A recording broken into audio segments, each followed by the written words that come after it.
है और इस प्रकृति से विलग आत्मा है, यही आप गीता में कहते आए हैं।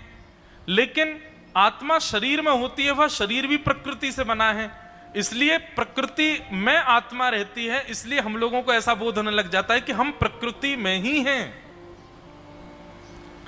परंतु भगवान, मैं आपसे जानना चाहती हूं, प्रकृति में और आत्मा में, यहां पर आत्मा को पुरुष कहा गया है। क्या कहा गया है? पुरुष। प्रकृति में और पुरुष में भेद क्या है? और दूसरा प्रश्न, मतलब यहां पर मूक प्रश्न, देवहूति माता के कपिल देवहूति संवाद में एक बात और ध्यान रखिएगा, कई प्रश्न ऐसे हैं जो देवहूति माता ने पूछे नहीं है और भगवान कपिल अपने आप उत्तर देने लग जाते हैं। तो वो क्या है? बोले मूक प्रश्न है, बोला नहीं है। देवहूति माता को देख के भगवान समझ गए ये क्या पूछना चाह रही हैं और ठाकुर जी बोलने लग जाते। तो देवहूति माता के प्रश्न को ऐसे समझो, देवहूति माता ये कहना चाह रही हैं कि ठाकुर जी आप कह रहे हैं कि जल और बाल्टी दोनों अलग हैं, ठीक है अलग हैं, पर उस जल को धारण तो बाल्टी ही करती है, उसको समेटती तो बाल्टी ही है। कृपा करके इस भेद को मुझे विस्तार से समझाइए। शरीर और शरीरी अलग अलग कैसे हो सकते हैं? शरीर भी बंधुओं प्रकृति है। यह शरीर भगवान के द्वारा निर्मित नहीं है, यह प्रकृति के द्वारा निर्मित है, इसलिए इसका अंत इस प्रकृति में ही होता है। आत्मा जाती है भगवत धाम, क्योंकि उसका निर्माण ठाकुर परमात्मा ने किया है। देवहूति माता पूछ रही है, भगवान ये शरीर और शरीरी मतलब आत्मा, ये अलग अलग कैसे है? और मैं बस एक बात पूछना चाहती हूं, जब हम आश्रय शरीर का लेते हैं तो फिर इस शरीर के आश्रय से हमारा उद्देश्य क्या है? हम क्या करना चाहते हैं इस शरीर से? आपने हमको प्रकृति के बीच में भेजा, शरीर के अंदर भेज दिया, सब काम आप करवा रहे हो हमसे, पर इसका उद्देश्य क्या होना चाहिए हमारा? कृपा करके मुझे बतलाइए। कईयों को तो हो सकता प्रश्न ही नहीं समझ आया हो, लेकिन आ गया हो तो ध्यान से सुनो। सीधी बात है, देवहूति माता यही पूछ रही हैं कि आत्मा में और शरीर में भेद क्या है? अगर इन दोनों में भेद है तो ये दोनों एक क्यों हुए हैं? और यदि एक हुए हैं तो इनका उद्देश्य क्या है? ये मुझे बताइए। यही तो सांख्य योग है। भगवान कपिल प्रसन्न मुद्रा में बैठे हैं और देवहूति माता को उत्तर देते हुए कहते हैं कि पंचभी ब्रह्म चतुर्भिः दशभिस्तथा एतः चतुर्विंशतिकं गणं प्राधानिकं विदुः। मैया, हमारे शरीर में तत्व कितने हैं पता है आपको? कितने साल के हो गए यहां पे जितने बैठे हैं? 30, 40, 50, कोई 60 साल के भी हैं। आप लोग इतने साल से जिस शरीर में हो, जिस शरीर को खिला पिला रहे हो, चलिए बताइए उसमें कितने तत्व होते हैं? 5 तत्व। 5 तत्व होते हैं शरीर में।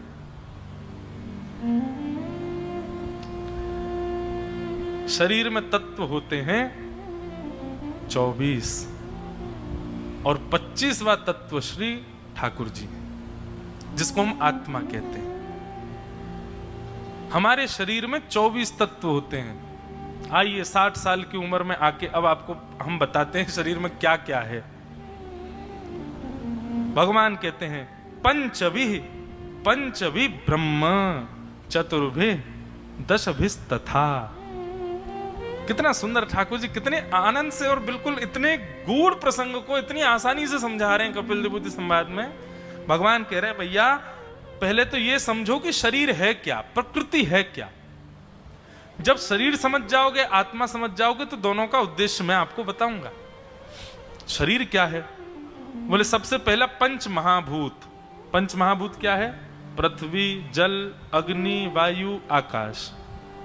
ये 5 महाभूत हमारे शरीर में है। फिर उसके बाद पंच तन मात्रा। पंच तन मात्रा क्या है? रूप, रस, स्पर्श, गंध और शब्द। ये पंच तन मात्रा है। उसके बाद अंतःकरण चतुष्टय। कितने हो गए अभी तक? पंच महाभूत हो गए, पंच तन्मात्रा हो गई, और उसके बाद में 4 आ गए अंतः, यानी कि मन, बुद्धि, चित्त और अहंकार। यहां पर अहंकार का मतलब अभिमान नहीं है। अहंकार मतलब यहां पर किस भाव का अहम। मुझे भूख लगी है, मुझे रोटी खानी है, यह भी एक अहम है। मुझे प्यास लगी है, मुझे जल पान करना, यह भी एक अहम है। इस प्रकार के अहंकार को यहां पर अंतःकरण चतुष्टय कहा गया। मन, बुद्धि, चित्त और अहंकार, ये हो गए 4 अंतःकरण चतुष्टय। कितने हो गए टोटल? पंच महाभूत, पंच तन्मात्रा, 4 अंतःकरण चतुष्टय, और उसके बाद 10 इंद्रियां, पंच ज्ञानेंद्रिय और पंच कर्मेंद्रिय। आंख, नाक, जीव, कान, त्वचा। आंख, नाक, जीव, कान, त्वचा।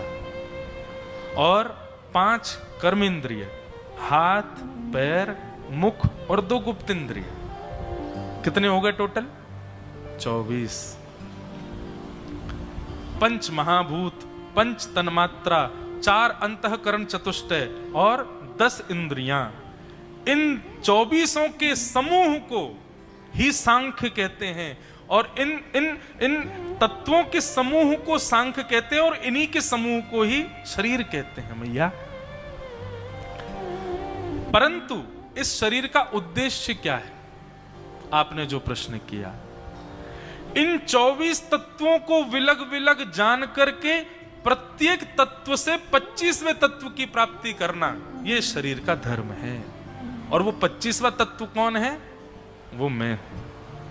वो मैं हूं मैया, जो आपके घट में ही विराज रहा हूं, आपके भीतर ही हूं, आपके चित्त में ही हूं। बस इन 24 को ध्यान करके, इनको अलग अलग करके, इनके जो रूल्स रेगुलेशंस हैं, इनकी जो क्रियाएं हैं, उन क्रियाओं से मैं ही भीतर हूं, मुझे ही खोजो। यही व्यक्ति के जीवन का उद्देश्य होना चाहिए। और जिस दिन वो इस क्रिया में लग जाएगा मैया, उस दिन उसके अंदर से देहाभिमान निकल जाएगा।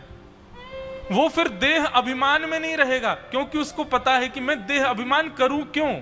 मेरा तो एक ही उद्देश्य है, 25वें तत्व यानी मेरे भीतर बैठे वह 25वें तत्व श्री हरि की प्राप्ति करना। इसलिए मैया इन 25 तत्वों से, इन 24 तत्वों से मेरे उस स्वरूप को खोजो, मेरे इस स्वरूप को दर्शन करो, मेरे स्वरूप को पाने का प्रयास करो। यही मानव जीवन का उद्देश्य होना चाहिए। जब व्यक्ति का उद्देश्य यही रहता है, तो वो शरीर और आत्मा दोनों को अलग अलग मान लेता है। वो ये मानता ही नहीं, उसको स्वीकार ही नहीं होता कि मैं शरीर हूं। ये शरीर तो मुझे साधन मिला है, और इस साधन से मुझको साध्य की प्राप्ति करनी है। पर साधन का बोध जब तक नहीं होगा, तब तक साध्य की प्राप्ति में नहीं लगेगा। इसलिए साधन का बोध कराने के लिए मैंने आपको 25 तत्व बताए हैं। पहले 5 तत्व कौन कौन से? पृथ्वी, जल, अग्नि, वायु, आकाश। बहुत ध्यान से सुनिएगा। मानव शरीर कैसे बनता है? 84 लाख योनियों में भटकने के बाद मानव बार बार प्रार्थना करता है ठाकुर जी से कि मुझको एक बार मानव बना दीजिए। मानव क्या है? मैं कथाओं में कहा करता हूं, यह अवसर है। मानव शरीर मिलना मतलब आपको ठाकुर जी ने अवसर दिया है कि निकल लो, ये बार बार घूमने 84 लाख के फंदे से निकल लो, तुमको अवसर दे रहा हूं। लेकिन उस अवसर को अवसर ना जान करके उसका जब उपभोग करता है व्यक्ति, तभी फंस जाता है इस संसार में। मैया व्यक्ति जब 84 लाख योनियों में भटकता है, तब मेरे पास आकर के प्रार्थना करता है, बस एक बार मानव बना दीजिए, आपको शिकायत का कोई मौका नहीं दूंगा, मैं खूब भजन करूंगा, खूब भक्ति करूंगा। तब मैं पंच तत्वों को बुलाता हूं और पंच तत्वों से कहता हूं कि चलिए इसको शरीर बना करके दीजिए। तब पृथ्वी, अग्नि, वायु, आकाश, जल, ये सब मिलकर के एक शरीर बनाते हैं और इस शरीर को, इस इस आत्मा को प्रदान करते हैं। परंतु केवल शरीर बन जाने से काम नहीं चलेगा। उस शरीर में रूप, रस, स्पर्श, गंध और शब्द, ये 5 तन्मात्राएं मैं व्यवस्थित करता हूं। तो नेत्रों से रूप दिखता है, जिह्वा से रस लिया जाता है, कानों से शब्द सुना जाता है, त्वचा से उसका स्पर्श किया जाता है, नासिका से ग्रहण किया जाता है। तो 5 तन्मात्रा बनते ही 5 इंद्रियां भी बन जाती हैं, ज्ञान इंद्रियां। उसके बाद मैया इसमें 4 प्रकार के मैं अंतःकरण चतुष्टय बनाता हूं। मन, बुद्धि, चित्त और अहंकार, वो इससे क्रिया करवाते हैं। और अहंकार, मन क्रिया करवाता, वह इसकी इच्छाएं कर्म करवाता है। चित्त, मन, बुद्धि, चित्त और अहंकार। और उसके बाद 5 ज्ञानेंद्रिय और 5 कर्मेंद्रियां और बनती हैं, हाथ, पैर, मुख और 2 गुप्त इंद्रिय। इस प्रकार 24 तत्वों से युक्त होकर के ये मानव शरीर निर्मित होता है। और इसी मानव शरीर में मैं 25वें तत्व के रूप में आकर के विराजमान हो जाता हूं। अब 24 तत्वों का उपयोग करके जो मेरी प्राप्ति कर ले मैया, उसका उद्धार हो जाता है। लेकिन जो व्यक्ति मेरा वह स्वरूप नहीं समझ पाता, वही रह जाता है। 25 तत्वज्ञ यत्र तत्राश्रमे वसन, जटी मुंडी सखी वापी मुच्यते नात्र संशय। 25 तत्वों को जिस व्यक्ति ने समझ लिया, उस व्यक्ति को चाहे वो शिखा रखे, चाहे वो सब मुड़ा दे, चाहे वो जटाएं रखे, चाहे वो किसी आश्रम का हो, किसी वर्ण का हो, कोई दिक्कत नहीं। जिस व्यक्ति ने इन 25 तत्वों को भली भांति समझ लिया, यत्र तत्राश्रमे वसन जटी मुंडी सखी वापी मुच्यते, वो मुक्त होगा, निश्चित है। नात्र संशय, इसमें कोई संशय नहीं है मैया। इसलिए अपने देह के इन 24 तत्वों से मेरी प्राप्ति में लग जाओ। मैं कहीं अलग थोड़ी हूं। पूज्य पिताजी महाराज का एक लेखन है, वो गाते हैं, हे मुरली बजाने वाले, गिरवर उठाने वाले, मैं दास हूँ तुम्हारा, मैं दास हूँ तुम्हारा। पूज्य पिताजी महाराज का ये भाव बहुत सुंदर है। वो यहीं पर जो भगवान कह रहे हैं वही प्रतिपादित होता है। ढूंढ लिया जग सारा मैंने, दर्शना तेरा पाया। ढूंढ लिया जग सारा मैंने, दर्शना तेरा पाया।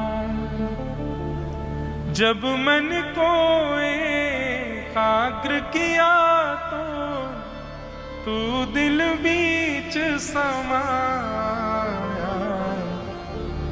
सर्वत्र रहने वाले श्री राधा रमन हमारे, मैं दास हूँ तुम्हारा, मैं दास हूँ तुम्हारा। पूज्य पिताजी महाराज की रचना है। पहले महाराज जी जब पिताजी कथा करते थे तो लिखते थे भजन, परंतु जब बसों से जाते थे कथा करने तो कहीं से कथा करके आए अर्धरात्रि में, तो जिस बैग में डायरी रखी थी वो बस में ही रह गई और कई सारी रचनाएं पिताजी के द्वारा लिखी गई वो सब उसमें बस में ही चली गई। और पिताजी घर लौट करके आए तो देखा तो वो डायरी नहीं मिली। उस दिन से फिर लिखा ही नहीं उन्होंने संस्कृत में भी एक वेद भगवान के लिए पिताजी महाराज ने लिखा है। माता जी को जो थोड़े बहुत पंक्तियां याद है वो मुझे सुनाती रहती हैं। वेद भगवन तुम हमारे पूर्वजों के प्राण हो,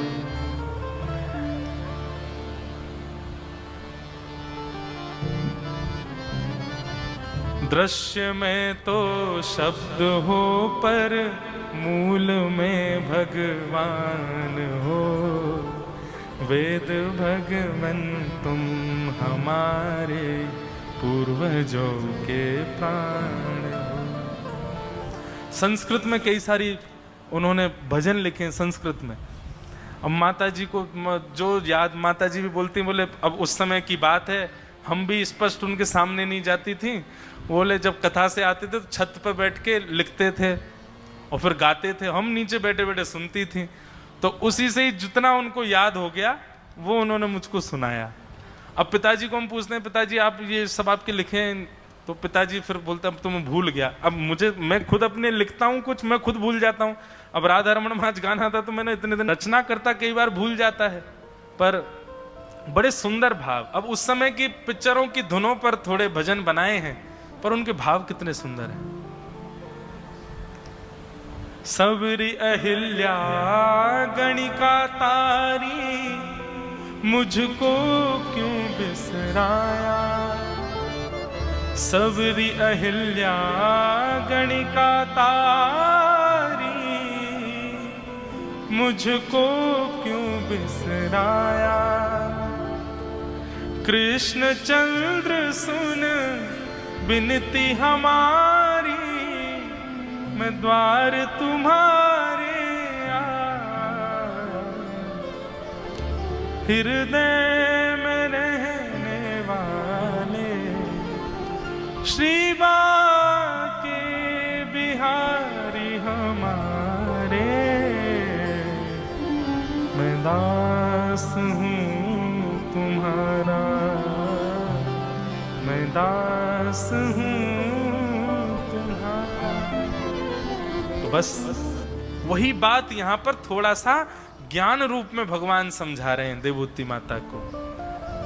इसी की सरल परिभाषा क्या? 24 तत्वों से 25वें तत्व की प्राप्ति करना। इसी की सरल परिभाषा क्या है?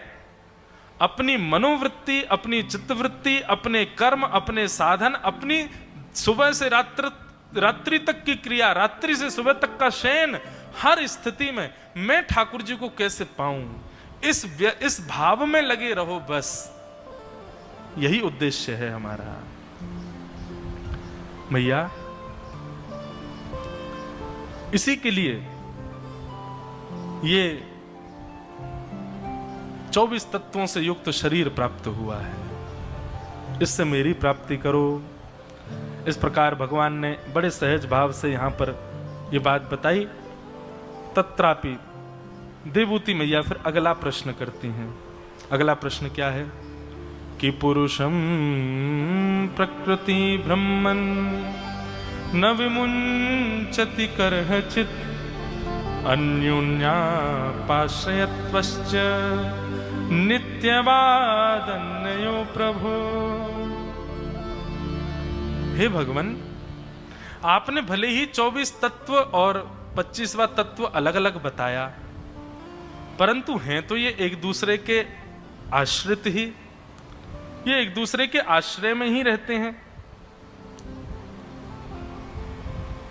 आत्मा शरीर से भिन्न कैसे हो सकती है? और आप कहते हैं उसको भिन्न मानो। भिन्न की क्रिया हमें समझ में क्यों नहीं आती है? वर्षों से लाखों लोग प्रवचन करते आए और वर्षों तक करते रहेंगे, परंतु कोई भी व्यक्ति अपने देह को, आत्मा को भिन्न मान ले, ऐसा नहीं हो सकता। और जबकि ये वास्तविक में भिन्न हैं, इनकी भिन्नता हमको दिखती क्यों नहीं है? और यदि ये भिन्न हैं तो हमको एक क्यों लगते हैं? कृपा करके मुझे बताओ। थोड़े गूढ़ प्रश्न हैं अब देवहूति माता के। देवहूति माता कह रही हैं, ये सीधी बात है कि अगर चावल है, गेहूं है, अब बीज है, हम बीज तो है, अब बीज में सामर्थ्य है आम प्रकट करने की, पर बीज में हम खोल के देखते हैं तो आम क्यों नहीं दिख रहा है हमको?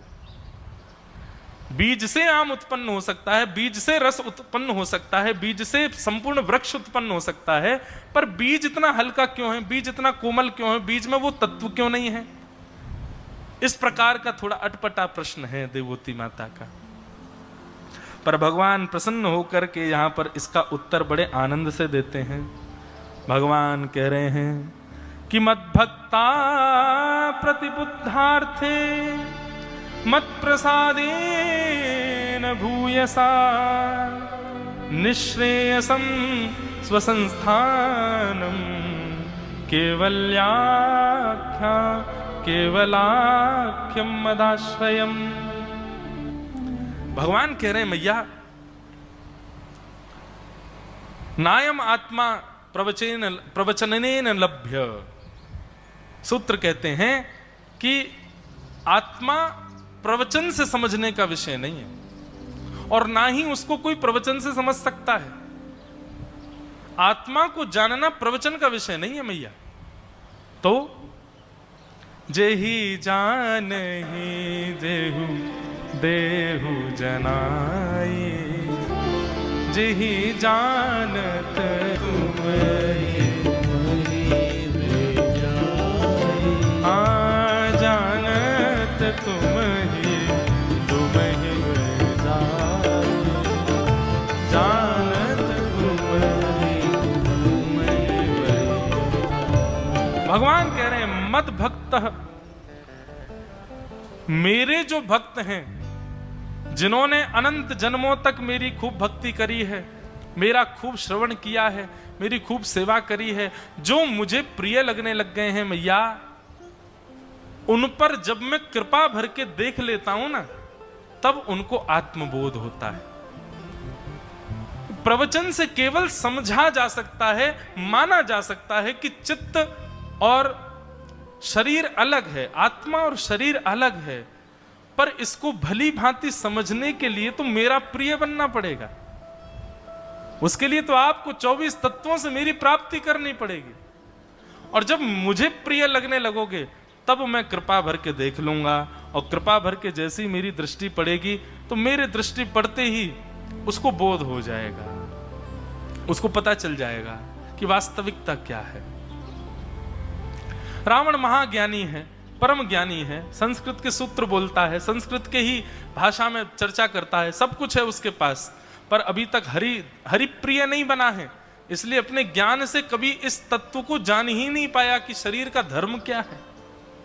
मैया, प्रवचन से सुनकर के तो केवल भक्ति बढ़ाई जा सकती है, देह को और देह में रहने वाली आत्मा को विलग नहीं माना जा सकता। आप तो केवल भक्ति बढ़ाओ मैया। आपने प्रश्न किया इसलिए मैं आपको उत्तर दे रहा हूं, पर आप तो भक्ति मार्ग को अपना करके मेरी भक्ति करो, मैं प्रसन्न हो जाऊंगा। तो जे ही जानत जाहि देहु जनाई, सो ही जानत जाहि देहु जनाई। वो ही जान पाएगा जिसको मैं जनाना चाहता हूं, और जो मुझे जान लेता है जानत तुम ही हो जाई, वो फिर मेरा ही हो जाता है। इसलिए मैया, ये समझने का विषय तो सामान्य नहीं है, इसके लिए तो मेरा भक्त बनना पड़ेगा। भगवान देवहूति माता को कह रहे हैं, देवहूति माता कह रही हैं, अब मुझे आपकी भक्त बनने के लिए क्या करना होगा, कृपा करके मुझे बताओ। हे नाथ, मैं आपको कैसे प्राप्त कर सकती हूं, आपकी शरणागति मुझे कैसे मिलेगी, उसके लिए मुझे कुछ उपाय